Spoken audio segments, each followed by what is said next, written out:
Professor Bowles' youngest son, and, who was one of Mr. Charlie Williams' best friends, I think.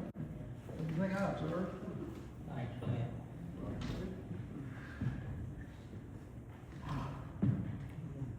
Let me get through this, Linda. It's a privilege for me to be here tonight, take part in a ceremony to honor the legacy of Charlie Willis Williams. Charlie, as we all called him, he goes back in my memory for almost 70 years, and they're all good memories, as I'm sure they were for all the scores of students that had the privilege of going to the Hartselle Public School and knowing Charlie. And to understand what Charlie meant in school, you have to know what school conditions were like then. The principal taught classes had today. We didn't have an assistant principal, no secretaries, no guidance counselors, no school nurses. Charlie did all that, plus he was custodian of the school. Charlie would walk to town every day, get the mail, necessary to go by the bank, run other errands for the school. He ran the lost and found department for the school. Anybody had lost anything, they went to Charlie. If he hadn't already found it, he went with them and helped them locate it. If anybody scraped their knee or cut themselves, they went to Charlie. He'd clean their wound, put a bandage on it, and if they were crying when they got there, they were smiling when they left. If anybody got stung by a wasp, he'd go to my dad and get some of his pipe tobacco, and they'd chew that up. It got real moist. They'd put it on that wasp thing and wrap it in a dry cloth. In about 30 minutes, that soreness would go away. I think the students dreaded the cure more than they did the wasp thing. I don't know. But anyway, Charlie, if the student had a personal issue, they would generally go to Charlie. He would solve it for them most of the time. They were always felt better after talking with Charlie. Now, a lot of his former students in later years, reminiscing about Charlie, said they finally figured out that Charlie was more of a psychologist than he was a custodian. And at recess, especially in the winter, Linda, I don't know if you remember, but Charlie had a chair in the basement, and that was his office. That was the whole basement area under the auditorium. And he kept that chair up near the furnace. Now, his chair was some type of old recliner that Charlie had covered in burlap sacks. And best I remember, it was on a raised platform, maybe a foot off the ground, and all the students would gather around Charlie, and he would tell them stories. He'd ask them questions, they'd ask him questions, and he was just a perfect entertainer for everybody. And he could tell if any of the students was feeling down, and he would always offer them a word of encouragement. But Charlie always stressed, minding your teacher and work hard to get good grades. And if you talk to Charlie just enough at those meetings, he might recite his favorite poem, 20 Froggies Went to School. There's a framed copy of it out there on his table if anyone wants to read it. Yes, Charlie was a special person.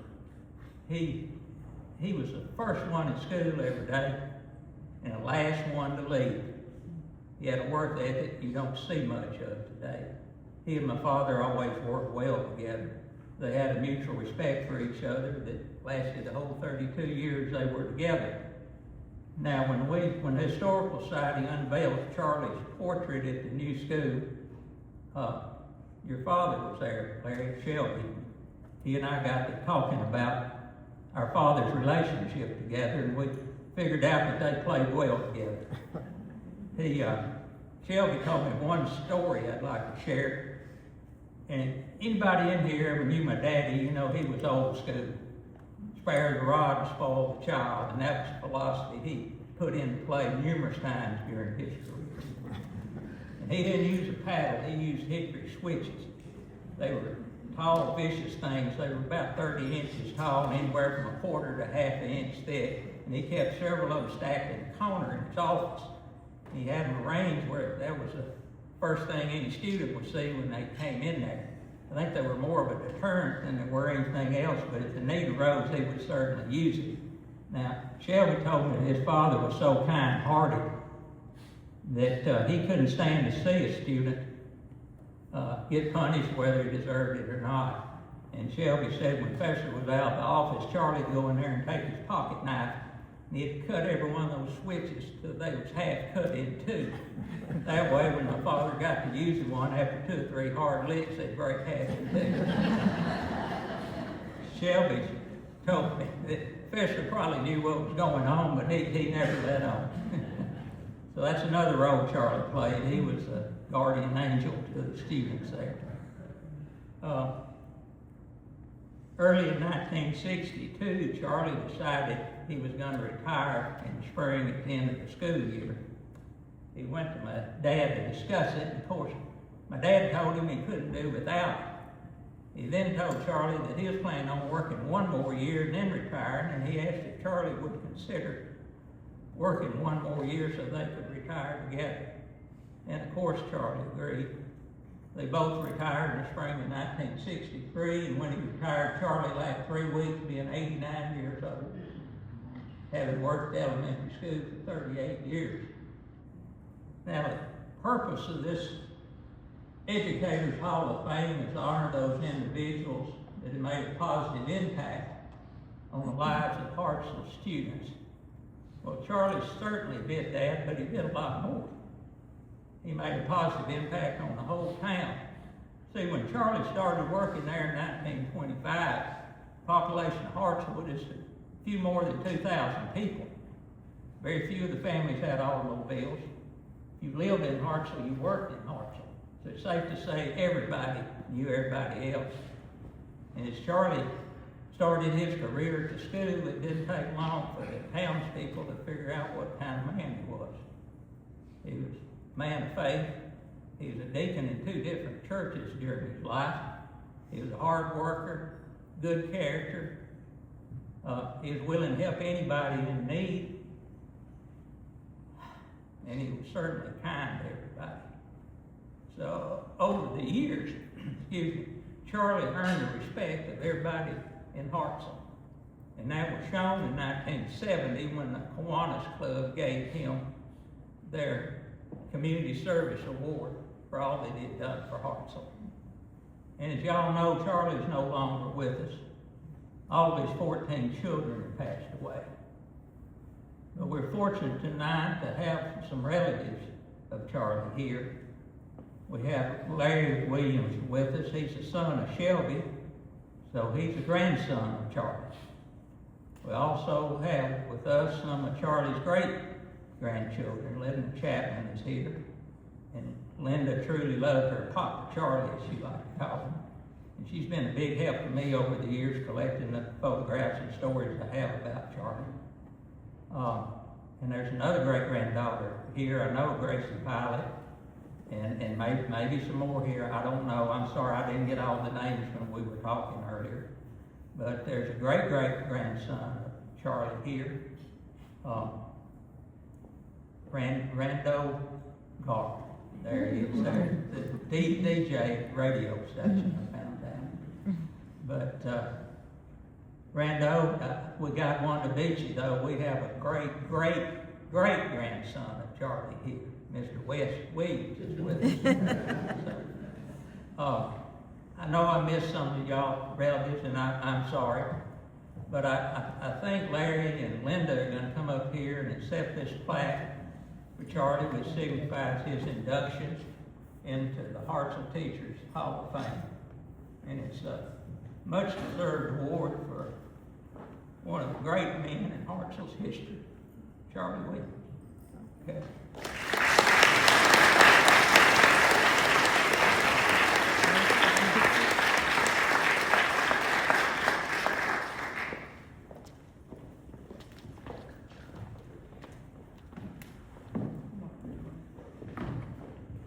Y'all can swap this back and forth. We only got one plaque. We got one for all his children and grandchildren. We've gone out of business. Congratulations. Thank you. just want to thank everyone for being here. And maybe we can just get our family to just stand up briefly and let you see everything.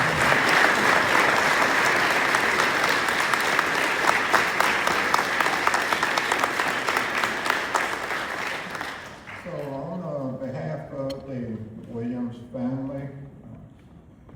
Just want to thank everybody, Glenn, as I know, and for the article that you wrote, and also Mr. Jimmy Garber. I don't think I know you. Can you stand? He's not here. Okay, so I want to thank them for the fine article that was wrote about my granddaddy. You know, I wish I just knew everything about my granddaddy as y'all do, and many articles that was written about him. Also, Mr. Burleson. You know, when I think about my granddaddy being friends with David's dad, you know, I hear so much about the friendship that they had, and I think about David, you know, all the articles and information that you've given me, and it's like that we're a friend also. So I really appreciate that. In fact, a few years back, maybe about 5 years ago, is when I finally just got started learning everything about him. Sure, he was my granddad. We did get a chance to talk some, but you know, he never told anything about himself.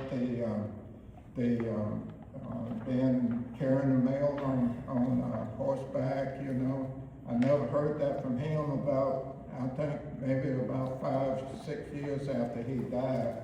Then my dad was telling me about it. So all of this that we're reading about now and everything, we really appreciate it. Want to thank everybody here. You know, he had to, well, all the teachers here, the educators that we have in the room today, just, you know, that they just did a great job here in Hartselle. You know, driving in, I moved away from Hartselle in about 95, but I still enjoy coming back to Hartselle. Hartselle is still my home, you know. And we come back just about every day to Hartselle. I'm a pickleball player. And we play pickleball here in Hartselle and really enjoy it. So as we drive into Hartselle, there's a big sign that says what about Hartselle? It is the, of hospitality, you know. So how did it get that name? Well, it got that name from you guys, the educators, the ones that just kept, you know, driving and influenced, you know, people here in Hartselle. So you should all give yourself a big hand, really.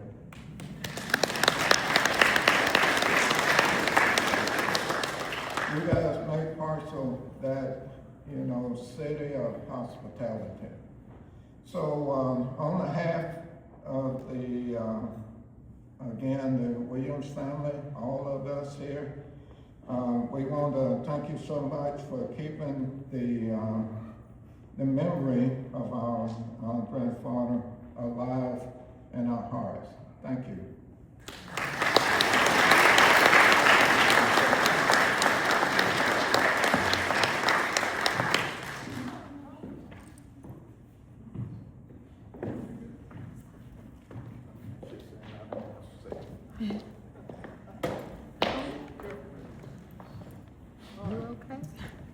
All right, that's going to conclude our program after we sing the alma mater. Wanda, if you will come on up and lead us. On your table, you will find programs. A lot of work went into those.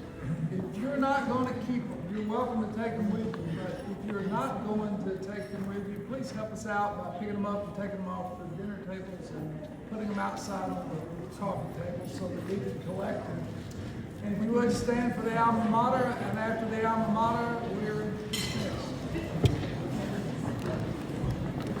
While you're standing, I would like to say congratulations to all the inductees. I have talked with each one of them and taught some of their children, and I also had the privilege of teaching Charlie's grandchildren, Freddie and Linda, and what a privilege it is for y'all. I'm so excited for all of you. Okay, y'all gonna have to sing. The words are gonna be up there. On the sea.